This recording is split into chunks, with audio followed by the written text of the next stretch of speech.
Você que está ouvindo esse podcast, o que acha de uma empresa que sempre trabalha para trazer impacto positivo? Assim é o Google.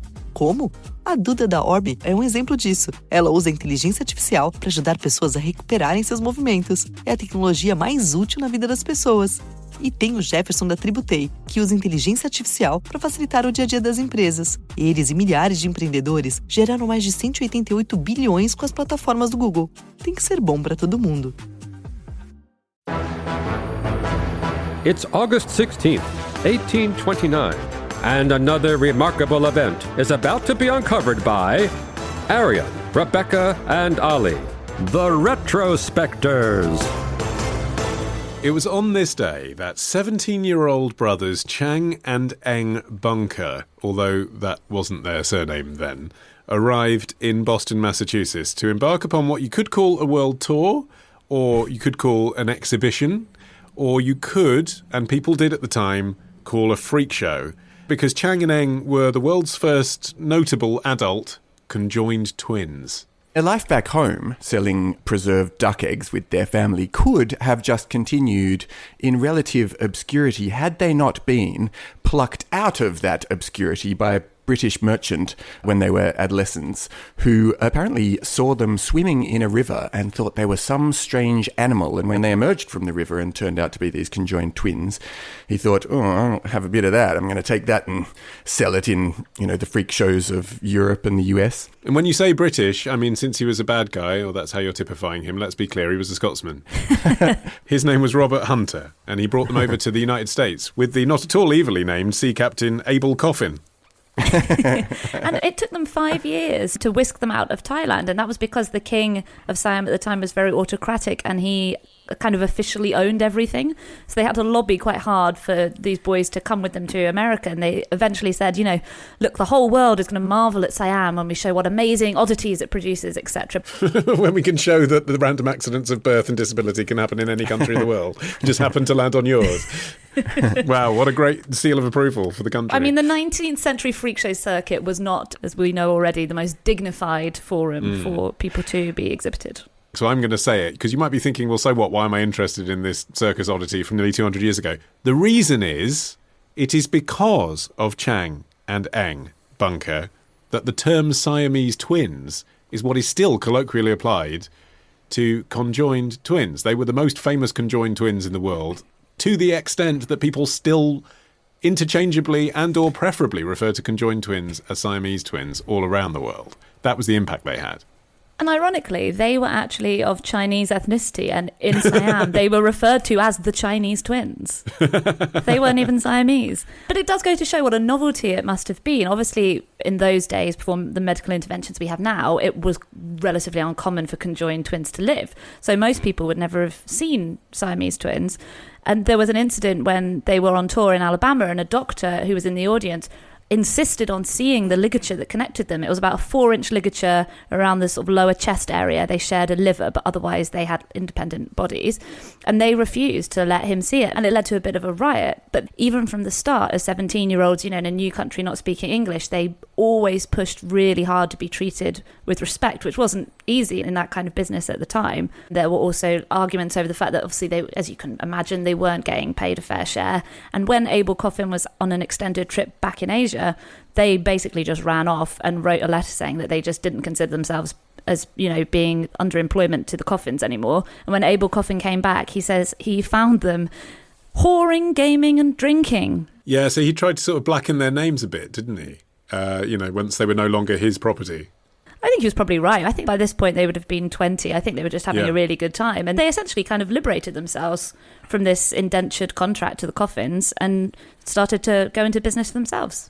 Which is actually an extraordinary thing considering their disability. I mean, as Arion suggested, actually, when they were in Thailand, which is what we now know Siam as, they had a relatively normal life, it seems. And in fact, that ligament between them was only so long because apparently their mother had encouraged them to exercise and sort of stretch it when they were kids. But nonetheless, in America, the life that they ended up having was so much greater, really, because they had exhibited themselves. And it's an uncomfortable truth, isn't it? Like, they obviously felt a bit demeaned by some of what they were asked to do. On the other hand, as a result of it, they became really quite rich by the standards of the time. And because their skin was yellow, as white Americans would have seen them at the time, not white, not black, in the class system, it wasn't quite clear where to put them either. The Civil War was happening. They ended up with African-American slaves, essentially being on a par with the white plantation owners in Carolina. Yeah, and they became farmers at that point. They quit the world of showbiz, if that's what you want to call it, and settled down. So they settled in rural North Carolina, and they became quite close to the local elite white people. They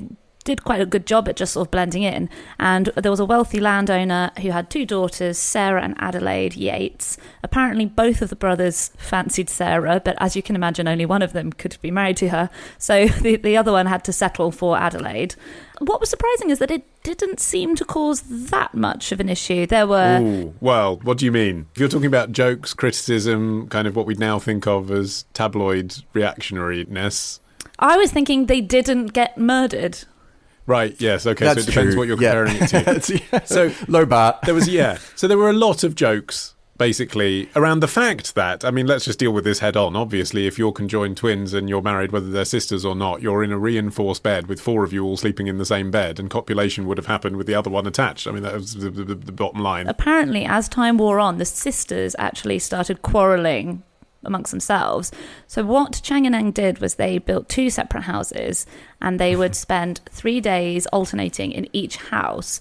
And during the time that they were in one brother's house, the other brother essentially had to just switch off and be passive, and they were allowed to do whatever the brother in charge wanted. If he wanted to go out swimming, they'd go swimming, etc. So I get the feeling that probably extended to the bedroom. And we do have accounts from contemporary conjoined twins who say that basically, I don't want to sound like I'm giving conjoined twins like magical powers, but there is a kind of recorded phenomenon where one twin can kind of mentally switch off, I guess maybe just as a reaction to being with somebody constantly.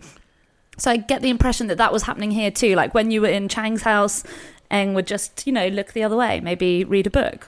And in fact, the 2 brothers between them went on to have 21 children, 11 by Eng and 10 by Chang. So... it worked. However they worked it, they made it work. I'm sorry to linger prurently on this, though, Rebecca. I mean, you say that they might be able to switch off whilst the other one is involved in whatever matter is occupying him. I mean, medical records of the time, because they did a variety of different sort of tests with them to see how conjoined twins worked, because most conjoined twins had died in childbirth.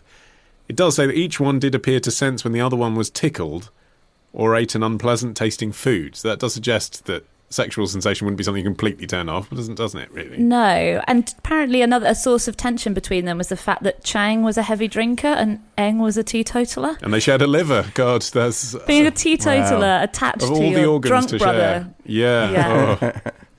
Their liver is still on display in a museum. Did you see that? No. It's along with their death cast. It's another thing that happened. When they died, someone took a cast of their bodies. But I suppose they really were like celebrity specimens, and it's on display at the Mutter Museum in Philadelphia, which is a kind of, I mean, to be fair, it's a sort of anatomical and medical museum, but I mean, I think some of the exhibits are of questionable heritage.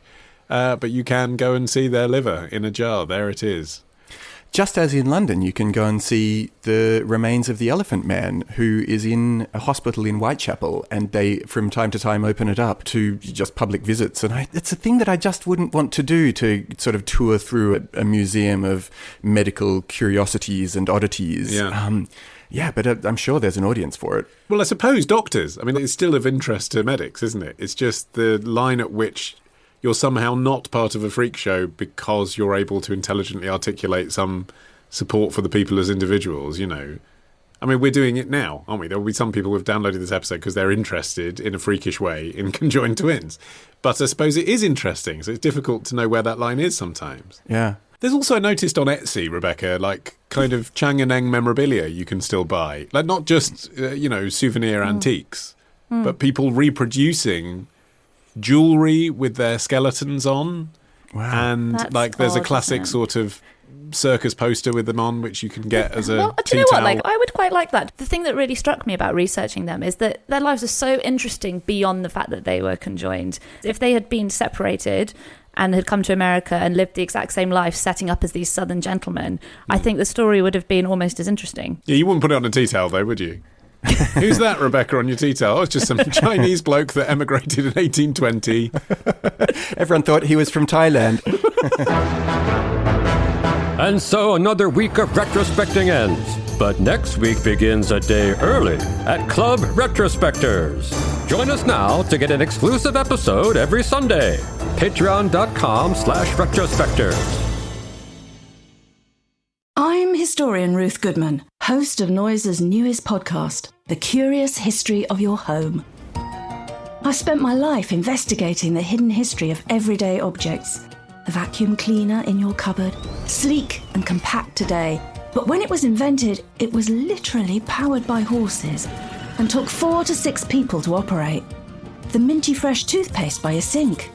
Well, if you lived in ancient Greece, you'd be washing your teeth with ground-up bones and oyster shells. Double-glazed windows? We owe those to a French king's odd fascination with oranges.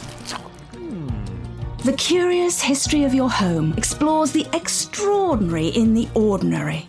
Listen to The Curious History of Your Home each Tuesday, wherever you get your podcasts. From award-winning podcasters Noiser, The Curious History of Your Home.